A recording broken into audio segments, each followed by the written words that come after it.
Welcome to this episode of Safe Home Podcast for struggling teens and their families finding their healing path. I am Beth Syverson, a mom of an 18-year-old son, Joey, who has been dealing with drug addiction, depression, anxiety, and suicidal ideation for several years. I am walking beside him as he struggles with his recovery while I work on my own personal growth and healing. Please note that this episode deals with substance use and may not be appropriate for sensitive listeners or younger children. So today's guest will be talking about her recovery from alcohol addiction, including some alternatives to 12-step programs that she's found to be particularly useful. Our guest is Reverend Jane Davis from Albuquerque, New Mexico. She's a community minister in the Unitarian Universalist faith, and she's a certified peer support worker, helping other people who are struggling with addiction to find resources and healing. Jane's a good friend of mine, and I was inspired and enlightened when I first heard her story, and I know you will be too. So welcome to Safe Home, Jane. Thank you for being here. And I would love it if you would share your story of addiction and recovery. Okay, thank you. And it's great to be talking with you here today. My story of addiction and recovery,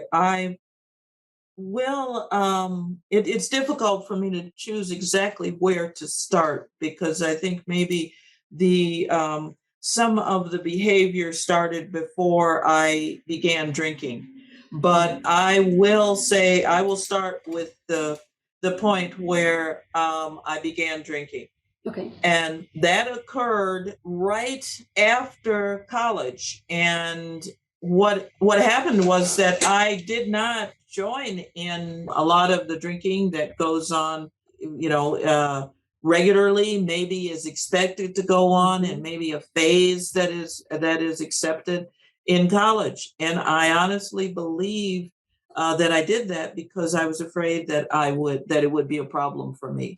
I began right after college, and it was something that seemed to me now to be obvious from the start, because I remember when I drank, I relaxed. It helped me to be much more comfortable in social settings. It helped me just feel better.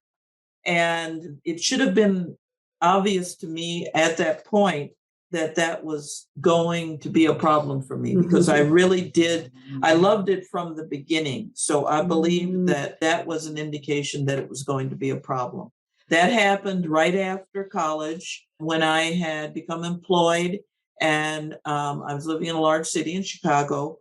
And I found that at the end of the day, having a couple of drinks made me feel a whole lot more relaxed. It helped me to immediately feel like I was shedding stress.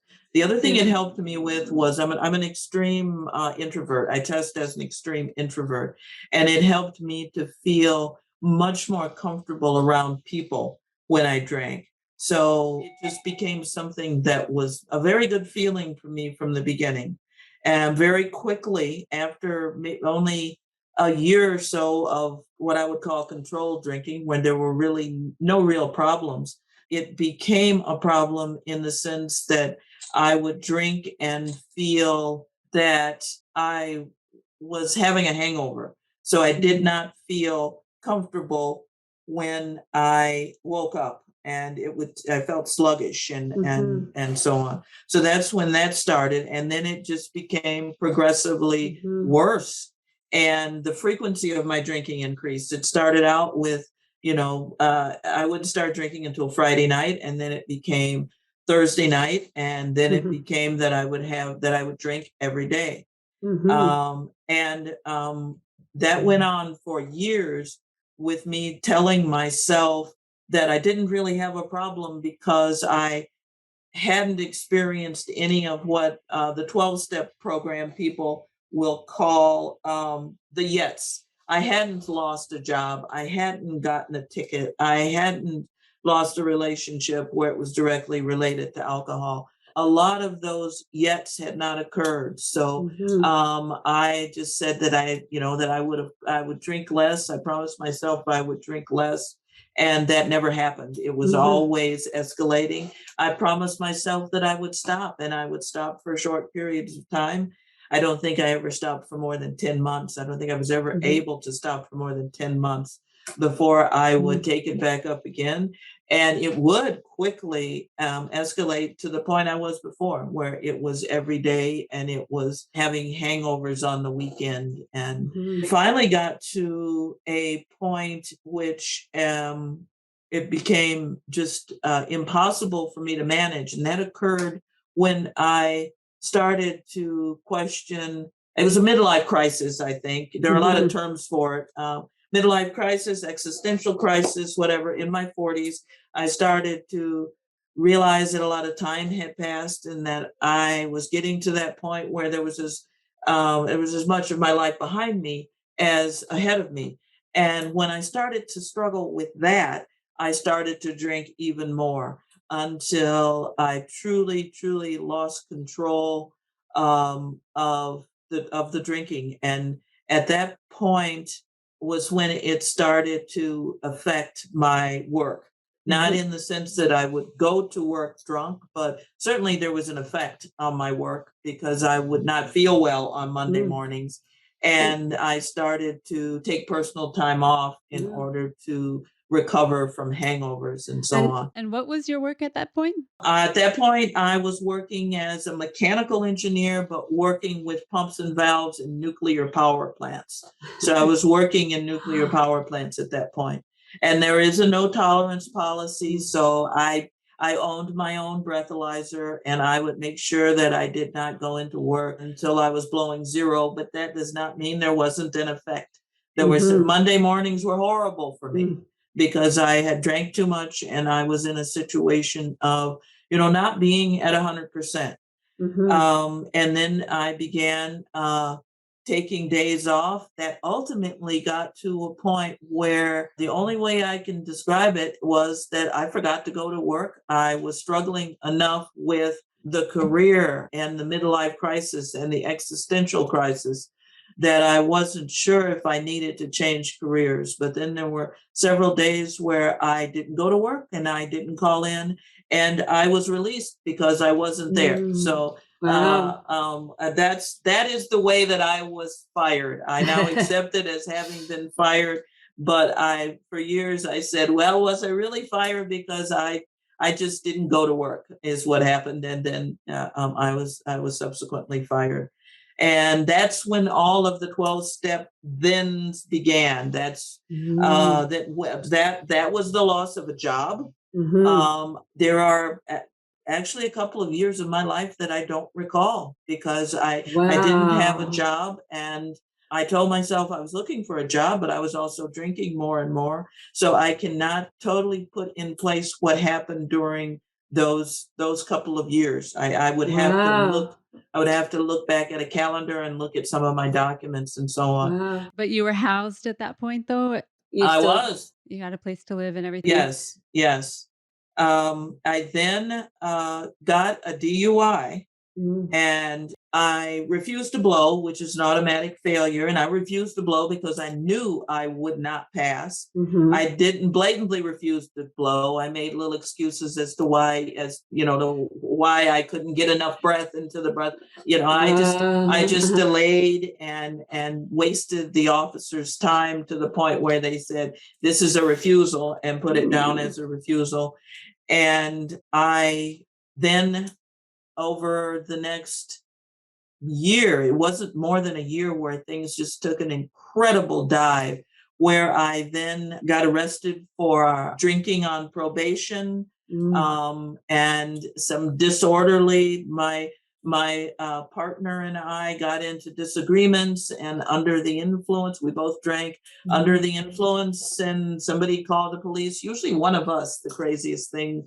We do the craziest things when you're drunk and when you're not thinking rationally. So I actually managed to get arrested several times for, domestic disturbances and disorderly conduct and so on.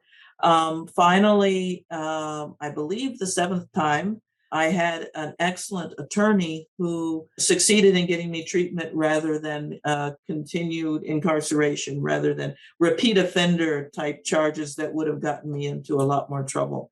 And at that point, I got into a behavioral health program that helped me to go through treatment. And during that point, I wound up getting encouragement to move into a sober living house, which I did, which was in the Oxford House, which is self-supporting, self-governing, sober living houses. And I moved into an Oxford House July 3rd of 2012, and I have been sober ever since. Wow. I got engaged with the Oxford House and with that whole idea of self-help, and realized that that was a group living situation with self-help. And I had time to rethink the my next career, because I made a decision that I was not going back into that career, back into engineering.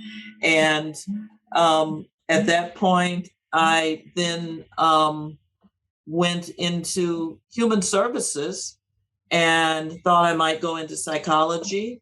And after looking at ways to help people, I noticed a void in the spiritual support and decided that I would go into ministry. So I went into seminary and focused on healing, focused on studying how to help people with their spiritual development in order to engage in healing. And that's healing in general, but of course I focused on recovery because that's where the peer support, I could apply the peer support concept. And I thought that was very valuable because it was a lot easier for me to relate to others who were in recovery from addiction, that type of healing. Yeah, so that's my story. I tried to condense it a bit because it went through the whole story lasted decades. Oh yeah. I think your story is incredible because well, a couple of things. You avoided, like you said, the pitfalls of adolescence and the college years where people a lot of times will fall off the rails. Like Joey started early, but you held on until another stressful transition from college to work. And I imagine as a mechanical engineer, it was very stressful and high, responsibility, right? Working at a nuclear plant.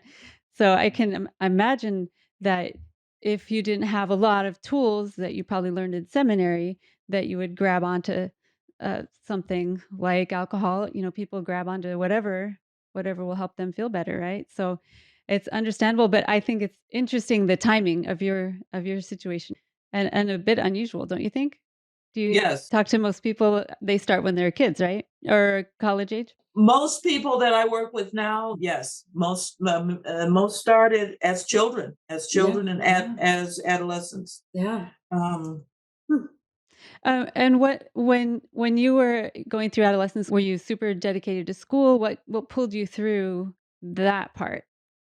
Adolescence, it was distance running, and there are a lot of theories of addictive behavior, and I did that very much addictively. It became a big part of my life.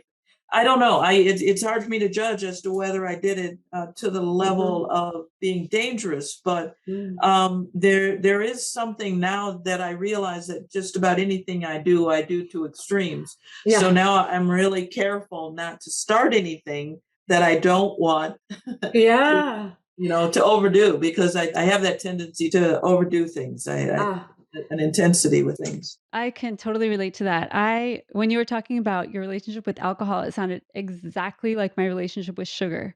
I used to be a super big sugar addict. I could not stop. And I'd say, I'm just going to eat less. I'm not going to buy this at the store this time, or I'm going to lay off. And then it just, I'm always back in it. But I got off 5 years ago. So I haven't had any sugar for 5 years. So it's much, it clears your mind so much. But then I I've been a workaholic my whole life. So I've turned my sugar addiction into, okay, I'm just going to work like crazy dog. And and just work 24/7.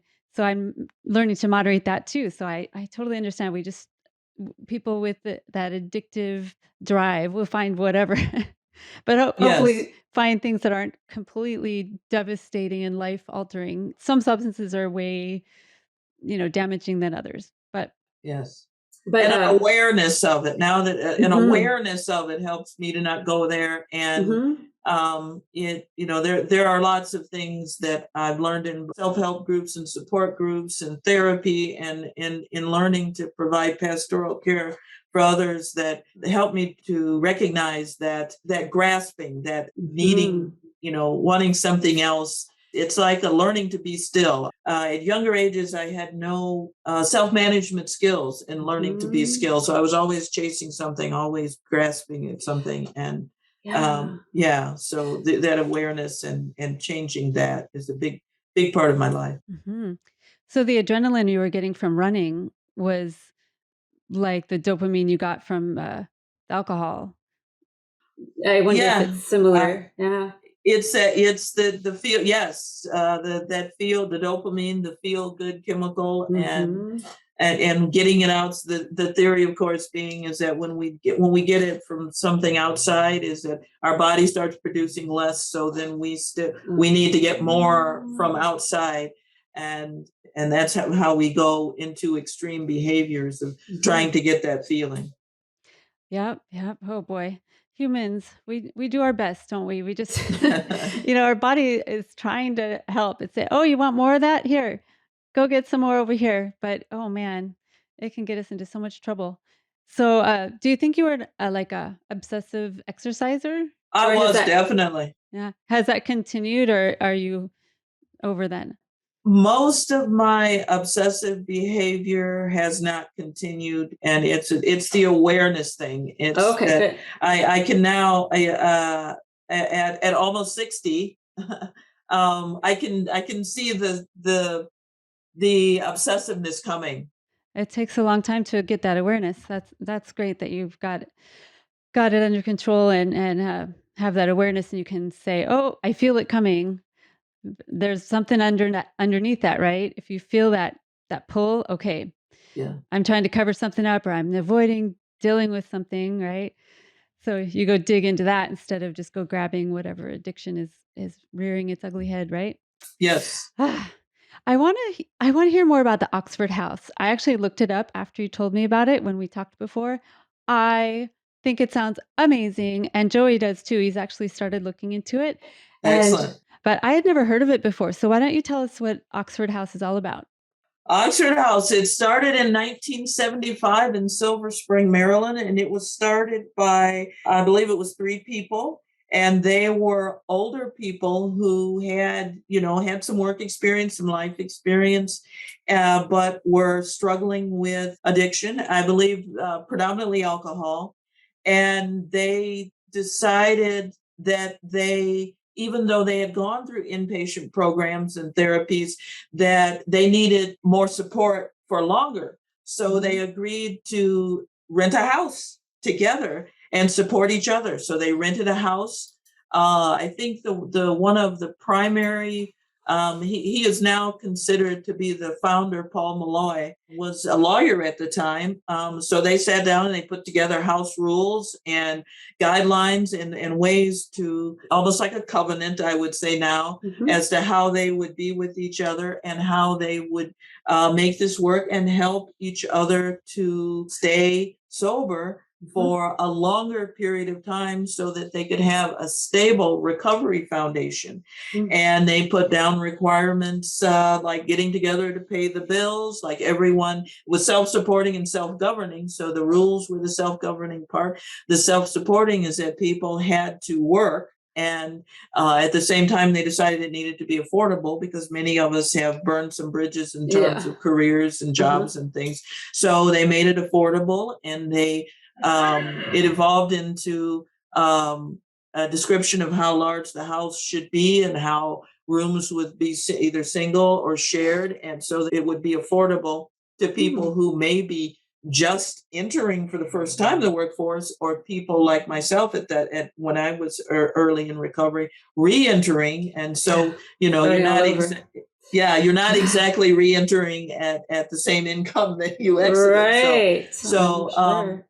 and that started out in 1975, and it is now international.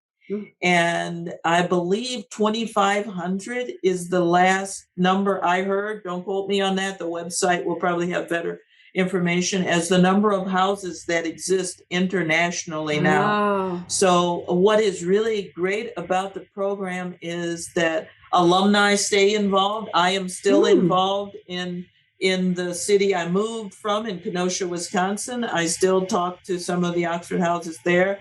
And what I did immediately when I moved to Albuquerque was to get involved with the Oxford houses here. Nice. So, and that was, it's always possible if there are beds available in a house and an alumni is traveling, that they can get on the phone and get a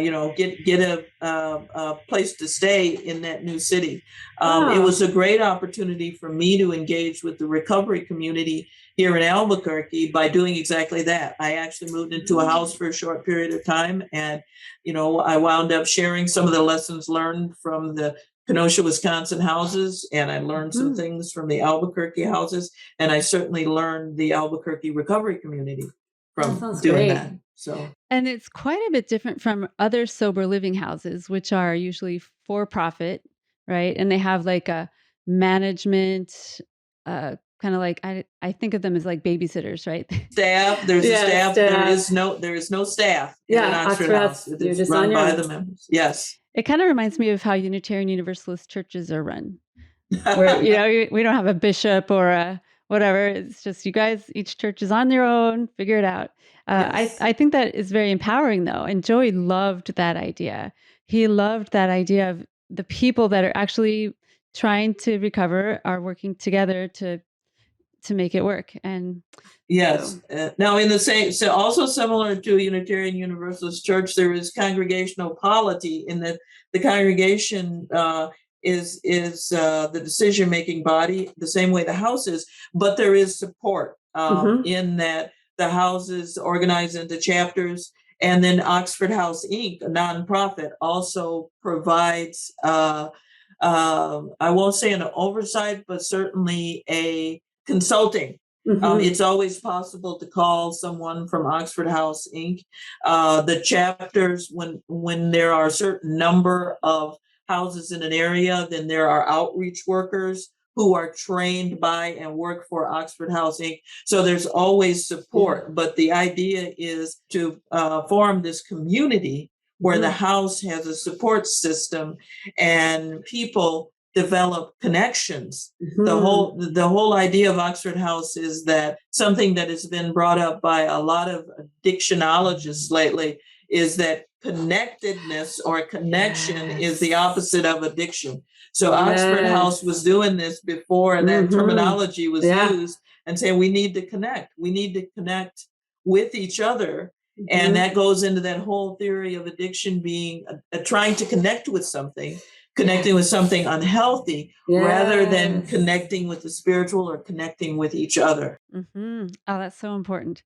Well, that sounds awesome. So anyone looking for a sober living situation, but I think you have to be 18, right? You have to be an adult.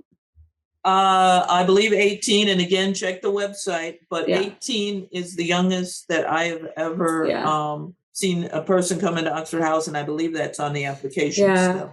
I think because we looked into it for Joey, and no one wants the liability of having a minor.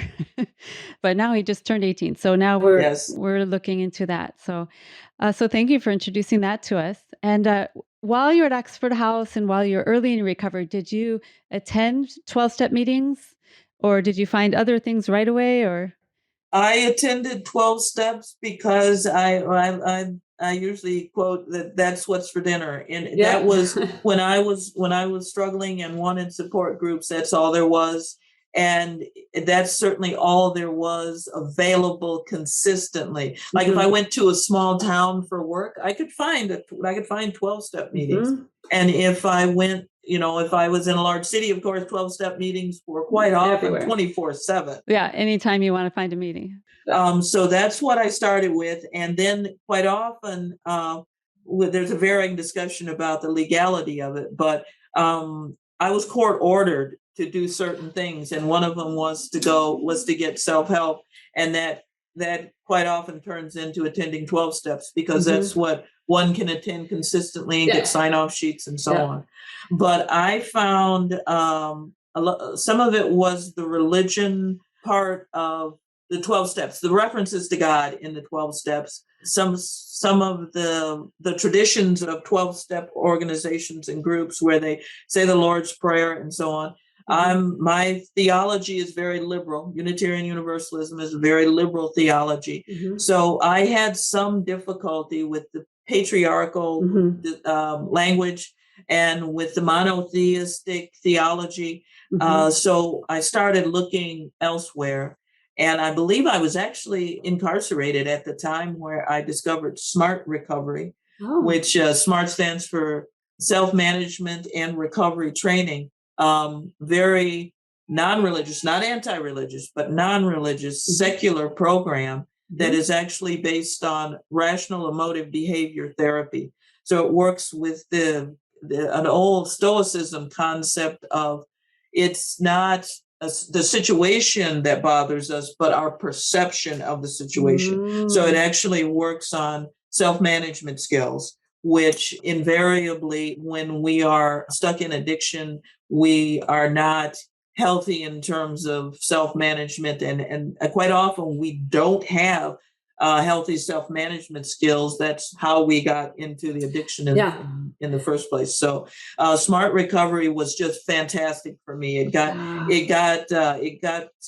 was something that I could really internalize. It's something that I could use whenever and wherever I needed it. And it got rid of my excuse for 12 steps. Some of it was an excuse. I was looking for a reason to not go to 12-step meetings, and that any excuse would have done, but that was a pretty good one for me at the time. So that got rid of that. And I have since attended 12 steps after that. There's a secular 12-step program here in Albuquerque that I've attended. I also started researching, once I found SMART, I started researching other self-help type support groups. So I became a facilitator for SMART. Then I became a moderator for Women for Sobriety. There's also a Men for Sobriety. I liked Women for Sobriety because the founder had a theory that women's recovery is different, and that what we actually need is to be built up first, and then we can work on the healing process. So Women for Sobriety has 13 affirmations, which is designed to make the person look into feeling good about themselves, and then to get to a place where we will not hurt ourselves because we feel positively about ourselves. Well, so that's that was much different than the 12 steps. 12 steps kind of break you down, right? That seems to be the process, and her theory, Jean Kirkpatrick, the founder of Women for Sobriety, her theory was that women quite often drink because they feel broken down, and that we need to use a different theory or a different precept or underlying concept. And that made sense to me because, of course, I also noticed that the big book has, the only time it really mentions women is the letter to the wives, the chapter to the wives. So, I was in that stage of finding anything wrong with the 12 steps that I could. So that's where I went. And I found some very positive things about the affirmations. I still use some of the affirmations from Women for Sobriety. I will be positive. I will live a positive life today. And things of that sort. I'm interested in that group. That sounds amazing. Are there any other alternatives to 12 steps that you found? One more, which was Refuge Recovery. And that is a Buddhist-based recovery. And the thing that really helped me most with that one is that in the self-help group meeting, there's a meditation. So there's a reading, and the readings are based on Buddhist principles, the underlying theme being that we tend to spend a lot of our energy in life pushing things away or grasping onto things, and that when we learn not to do that, then we struggle less. Is that? And I just really condensed that. Any Buddhist would probably not be too happy with me right now, but it is a learning to be mindful and learning to be equanimous, to not push things away, to not pull things to us, but to actually remain in the moment. And it deals with a lot of relaxation, the meditation, for instance. I still struggle with meditation. My mind tends to wander, but I now know that the goal is to bring it back. And I still meditate quite a bit. And that is very, very useful for anxiety. So I ran into Refuge Recovery when I was looking for that thing I was looking for when I started drinking, is to a way to calm myself, a way to be in the moment. And that Refuge is just fantastic for that.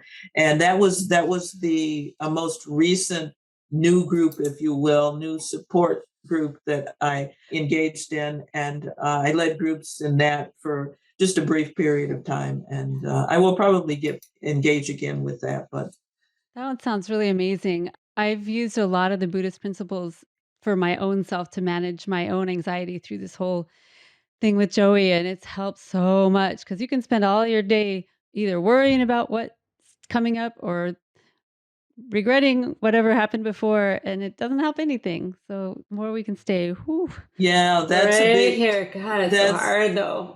That's a big deal. It took me years, I almost said years, decades, to realize that most of my concerns are about the past, which I can't change, and the future, which may never happen the way I'm worried about it. So my worries almost never come true, but usually something else that I didn't even think about is what ends up happening. It could be something bad, but it wasn't anything that I was worried about anyway. So just take it as it comes. It seems like exactly. The worrying doesn't help because it's usually about something that doesn't happen that way. So it does us no good. It's a waste of time. Now, you are a certified peer support worker. What is that? That is a program that I am so happy to say has become very popular and is still growing. I first ran into it in Wisconsin maybe 5 years ago. And the idea is to train those of us who are successfully living in recovery, train us to help provide support for those seeking or struggling to live in recovery. So it has requirements like 1 or 2 years successfully living in recovery. And then there is a state-sponsored training which deals with, how to be a good mentor, a good peer, and not to be a counselor, but ways to walk beside someone in their recovery so that they have someone who understands what they're going through and someone who is also trained in what resources are available in the community to help that person. And so that involves, some basic training and like motivational interviewing, listening skills, things of that sort, but very basic. It's a short training. The focus is on being a peer to this person who is now trying to walk the path that we've already walked or that we have walked further in. Yeah, I could see that. That would be so helpful to Joey right about now. Is that a national program or just in Albuquerque? Or it's not yet national, but several states have it. I was a peer in Wisconsin, and now different training program because it's state training. So I had to retrain for New Mexico, and you could probably look up and find how many states are doing it. It's not. There's talk of being able to get certified on a national level, which is something I wanted because I really didn't want to have to be trained again every when time I you move. changed states. But it's just a wonderful program. It's gaining popularity in many states, and it is now being used. Like I work for a managed care organization right now, so there are peers who work like with the incarcerated population, which is where I work. So I work with people seeking to be in recovery who are currently incarcerated or recently released from incarceration. Okay. But some of my coworkers work with people where they go to emergency rooms so that when someone has been admitted through an emergency room because of an issue with addiction, then there's a peer to talk with them there. Oh. So there are different types of positions where a certified peer support worker can be a benefit, so that the person has someone there who's more relatable. Yeah. So you use your experience as a formerly incarcerated person to be able to, have real connection with people that are currently incarcerated. Exactly. I bet they really appreciate that. They do. It makes the conversation go a whole lot more smoothly and quicker, because most of us who have been incarcerated, social stigma and so on, where it's not exactly something we want to share. Yeah. But when we're talking to someone else who has been incarcerated, then we don't waste all of that energy hiding. You just go right to the good stuff, right? Exactly. Get right to it. Yeah. That's amazing. How would somebody find, either if they wanted to be a peer support worker, or how would they find the support if they were looking for the support? What would they look up for that? If you just look up CPSW in most states, you will find something.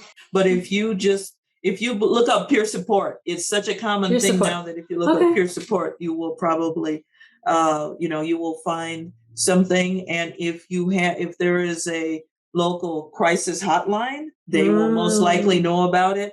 Most states have some sort of a behavioral health department that will know about it. Any human services organization. That's awesome. And is it free for the clients, or is it part of insurance? Or it's usually part of insurance. I work with the Medicaid population primarily, and it is part of that program. Okay. Well, that's awesome. I will definitely look into it for Joey, and I'll put the links to all of the organizations and programs that you mentioned. I'll put the links into the show notes. So if anyone wants to look up further, I'll have all the information there for you. Are there any other little goodies you have for us? Anything else that we've missed?